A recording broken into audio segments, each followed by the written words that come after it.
Ma'am, kaya ko yan, ma'am. Yung iba nga, napanood nyo rito, nakaganon no. Siya kasi nakaganon, hindi siya makaganon talaga. Umiiyak na, sobrang sakit, pero pinaya ko pa. Siya tingnan lang yan. Sakit, iyak na lang. Kasi bago-bago pa to, that's normal. Pero, pag hindi nyo to pinaayos, Relax. okay lang. Sige lang. Relax ka lang. Normal lang nakabahan. Huwag nyo lang. Sa tanyo Sige, ko yung higa kamay lang. niyo. Higa lang. Sige, higa lang. Ano? Yan. Normal lang. Normal lang nakabahan. Pero ang kailangan, pag kinabahan kayo, huwag nyong lalabanan yung therapist. Kasi ito, sabi ko nga sa inyo, pag hindi kayo nag-relax, yung tinatawag na muscle strain nyo sa cervical, madodouble strain yun. Pero pagka hindi ka lumaban, gumanon ka lang, oh, hindi may strain yung muscle kasi hindi nakagigil. Maano lang siya, ngugulat ka lang. Okay? Naka-relax lang. Basta, just leave it to me. Okay, relax lang ha. Huwag mo lang lalabanan. Inhale. Exhale. Down. Thank you. Ouch! Thank you so much. Diyan ka lang. Huwag kang tatayo. Huwag kang munang ikilos. Yan na yung sinasabi ko. Tapos, kailangan ang maramdaman nyo, hindi kagaya nung naramdaman nyo nung uminit, yung parang may uminit. Oh! Tapos naman, ibig sabihin nga, ano, possible na na-hyperextend niya yung ano mo. Kasi nung wala siyang narinig na lumagot ako nung pag ganun. Pinilit. Inulit na. Inulit. Single traction lang dapat. Inaano ko rin yan, dinidiscuss ko rin yan. Ha? Hindi pwedeng paulit-ulit. Hindi naman kailangan pilitin eh. Hindi naman kailangan pilitin patunugin. May umano lang dyan kasi hindi naman talaga basihan yung pagtunog pag wala namang talagang severe na pain. Kung nangangalay lang dito, ano na yun eh, kumbaga, kailangan marunong ka rin tumantya kung tama na ba yung position kasi pag hawak mo pa lang, ewan ko ako yun ang ano ko eh, yun ang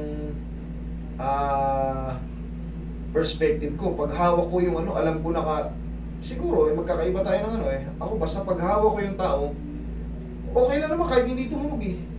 Basta, tansyado mo. Iba-iba talaga tayo knowledge. O, pansin mo ngayon.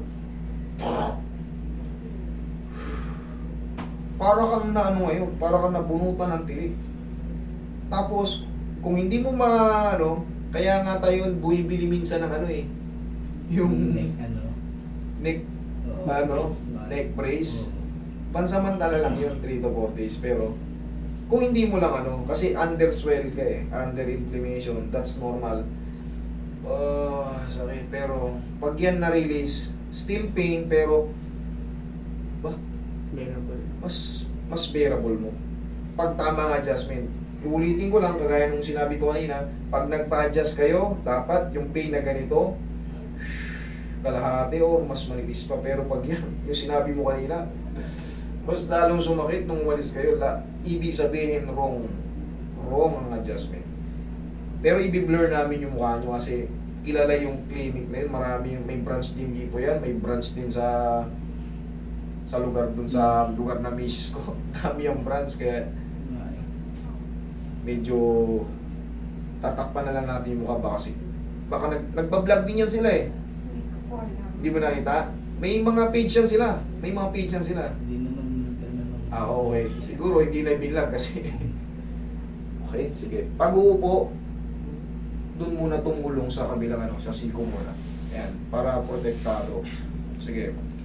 Yan, dyan muna kumuha ng puwersa. Tapos for the meantime, sir, i-rest mo muna si ma'am. Muna siya, kasi very fragile siya. Tingnan mo yung dito niya, oh. Wala yung alay, nawala daw yung nanay niya. Kasalanan niya, pumunta kayo dito eh. Ngayon, ma'am, lumingong ka rito. Masakit pa siya. Oo. Kabila. Oo, di mas mabilis. Okay, ma'am. Tandaan nyo, rest muna ha. Tapos kung meron kung nakapagpa-check up na kayo kasi galing na kayo sa combination with me. Okay? Tapos, wala, rest muna. Tulog-tulog muna. Sandal nyo muna ng maayos yung Tsaka pag matutulog kayo, hindi muna yung double unan. Kasama na muna to. Strong na. Yung strong back nyo. Okay? Ma'am, for the meantime, rest muna ha. Ganun talaga, mag-iingat So, paano kayo. mawala yung manhid nito? Kapal na. Dahil po yan sa pinch, gaya ng sinabi, radiculopathy, yung pinch po ng nerve sa cervical, connected po, yung diniscuss ko kanina, connected yan hanggang daliri, no? Pero yan, pag naayos ko na yung dito, natanggal na yung pinch nerve dyan, Bali na. 4 to 5 days. Kasi hindi naman yan ang pilay, kahit anong adjust ko dyan sa daliri mo na yan, yung pinch nerve, yung parang tinatawag na numbness or tingling sensation, kahit anong adjust ko sa daliri mo, hindi yan pilay, maniwala ka sa akin. Connected yan dito sa radiculopathy. Okay? Sige.